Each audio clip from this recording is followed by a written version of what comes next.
اعوذ باللہ من الشیطان الرجیم، بسم اللہ الرحمن الرحیم۔ دوستو، ایک سوال آیا ہے، میرا نام ڈاکٹر ابو عبداللہ ہے۔ ایک سوال آیا ہے کہ کیا توبہ سے پچھلے سارے گناہ معاف ہو جاتے ہیں؟ سوال کرنے والے نے تفصیل سے لکھا ہے کہ لوگ جوانی میں ہر قسم کے گناہ کرتے ہیں، زنا بھی کرتے ہیں، شراب بھی پی لیتے ہیں، مسلمانوں کی بات ہو رہی ہے۔ اس کے بعد وہ زیادتیاں بھی کرتے ہیں، مطلب رشوت بھی لیتے ہیں۔ اس کے بعد وہ سرکاری، نیم سرکاری اور نجی کاروباروں میں ہیرا پھیری کرتے ہیں، حق مارتے ہیں، ملازموں کا حق مارتے ہیں، ٹیکس کی چوری کرتے ہیں، زکوٰۃ نہیں دیتے، بے تحاشا گناہ کرتے ہیں جب تک ان میں کرنٹ رہتا ہے۔ جب وہ بوڑھے ہو جاتے ہیں، 60 کراس کرتے ہیں، تو وہ توبہ کر لیتے ہیں، داڑھی رکھ لیتے ہیں، مسجد میں جانا شروع کر دیتے ہیں، حج بھی کر آتے ہیں۔ تو اس طرح وہ ان کو یہ بتایا جاتا ہے کہ اب تمہارے پچھلے سارے گناہ معاف ہو گئے۔ یہ ٹریڈیشنسٹ مولوی شاید کہتے ہیں، آپ غور سے سمجھ لیں قرآن کیا کہتا ہے۔ قرآن بڑا واضح ہے اس بارے میں۔ قرآن کی روح سے ہمارے کندھوں پہ یا جہاں پہ بھی دو فرشتے ہیں، ان کو کرامن کاتبین کہا جاتا ہے۔ کرامن کاتبین ان کا نام نہیں ہے۔ کرامن کا مطلب ہے اکرام والے، کاتبین لکھنے والے۔ تو وہ کوئی رجسٹر ہے ان کے پاس، وہ جو بھی ہم کرتے ہیں، نیکی یا بدی، وہ لکھ لیتے ہیں۔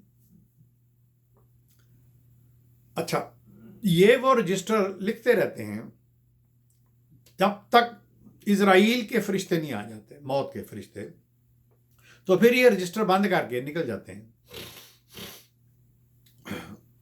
اور ان رجسٹرز کو وہ قیامت کے دن اللہ کے حضور پیش کریں گے، جب روز محشر ہوگا، جب وہ گھڑی ہوگی قیامت کی جس میں حساب کتاب ہوگا۔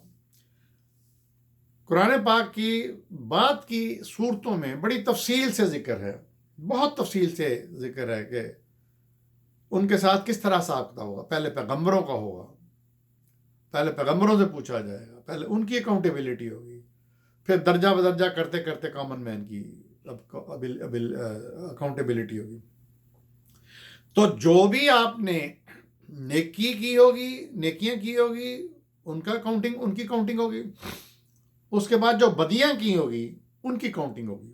یعنی ایک بندے نے 100 نیکیاں کی ہیں، 80 گناہ کیے، مثال دے رہا ہوں۔ اب وہ میزان، قرآن کا ایک نام میزان ہے، اب وہ ترازو پہ تولا جائے گا۔ اللہ تعالیٰ کہے گا بھی تمہاری محمد احمد ابو عبداللہ، تمہاری 100 نیکیاں ہیں، 80 گناہ ہیں، تو بچے 20۔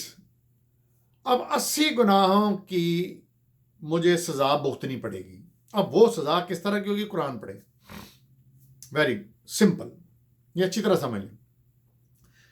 یعنی کوئی بھی توبہ اگر کر لیتا ہے تو اس کے گناہ معاف نہیں ہوتے۔ جو آ گیا وہ ریکارڈ آ گیا۔ وہ ابا جی ایک بڑی پیاری مثال مجھے یاد آ گئی، دیتے ہوتے تھے کہ ایک شخص کا بیٹا گناہ کرتا تھا، تو جب بھی وہ گناہ کرتا تھا تو وہ ایک بورڈ پہ ٹھوک دیتا تھا۔ وہ کیل بڑھتے رہے، وہ لڑکا بھی دیکھتا تھا لیکن لڑکا نہیں نیکی کی طرف آ رہا۔ پھر اللہ نے اس کو ہدایت دی، وہ نیکیاں کرنے لگا پڑا۔ اب جب وہ نیکی کرتا تھا تو وہ اس کا باپ وہ بورڈ سے وہ کیل ایک نکال دیتا تھا۔ ہوتے ہوتے اب وہ نیکیاں اس نے اتنی کی کہ وہ بورڈ صاف ہو گیا۔ تو باپ بڑا خوش ہوا۔ باپ نے کہا کہ بیٹے کو کہ اب تمہارا بورڈ بالکل صاف ہو گیا ہے۔ تو وہ کہتا ہے بیٹا کہ ابو جان، کیل تو نکل گئے ہیں لیکن یہ جو نشان پڑ گئے ہیں یہ تو نہیں جانے والے۔ تو یہ مثال مجھے یاد آ گئی، بڑی پیاری مثال۔ تو خیر بات یہ کر رہا ہوں کہ کبھی بھی گناہ، برائیاں، بدیاں جو انسان نے کی ہوتی ہیں وہ معاف نہیں ہوں گی۔ قرآن پڑھیں،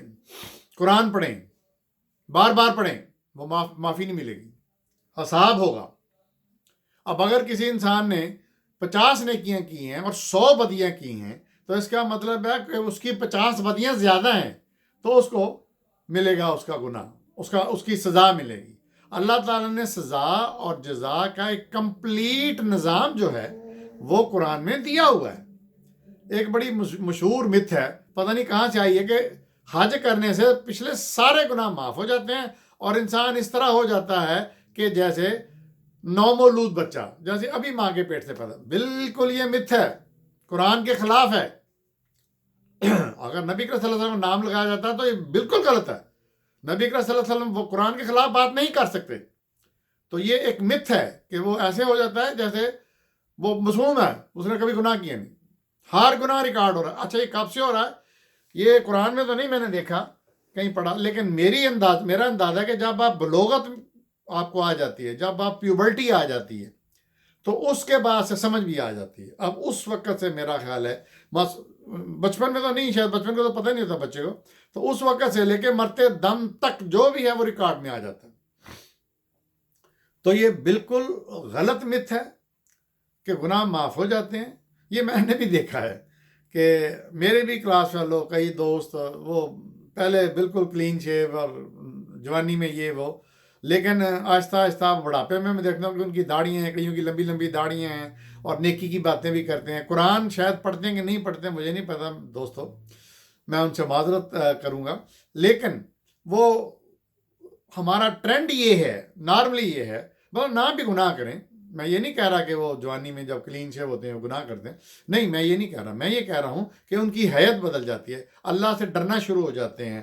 جب دے کم ٹو 60 اور دے کراس دا 60 تو اللہ سے ڈرنا شروع ہو جاتے ہیں، اور ان کا مقصد اب یہ ہوتا ہے کہ اب چونکہ انسانی جسم ڈھیلا ہو رہا ہے، اب وہ کمزوری پیدا ہو رہی ہے، بیماریاں ہو رہی ہیں، دوائیاں شروع ہوئی ہیں، آپریشن ہو رہے ہیں، تو اب اللہ سے ڈرنا شروع ہو گیا تھا۔ اب وہ ظاہری حلیہ بنا لیتے ہیں، اندر سے کتنے مسلمان ہوتے ہیں مجھے نہیں پتا۔ تو بات یہ ہے، دوبارہ اس طرف آتے ہیں کہ کوئی معافی نہیں ہوگی، جو لکھ لیا انہوں نے کرامن کاتبین نے، وہ لکھ لیا، ہر حالت میں وہ پیش ہوگا۔ ہائی سب سے سپریم کورٹ میں یہاں کی ہیں، جو اللہ کی کورٹ میں وہ انالیسز ہوگا، اکاؤنٹیبلٹی ہوگی، اور انبیاء کا بھی ہوگا، نبیوں کا پہلے ہوگا، سب سے پہلے ان کا ہوگا۔ اللہ نے کسی کو معاف نہیں کرنا۔ تو یہ ذہن میں رکھیں، میرا خیال ہے جواب مل گیا ہوگا۔ دیکھتے رہیے میرا چینل ڈاکٹر ابو عبداللہ۔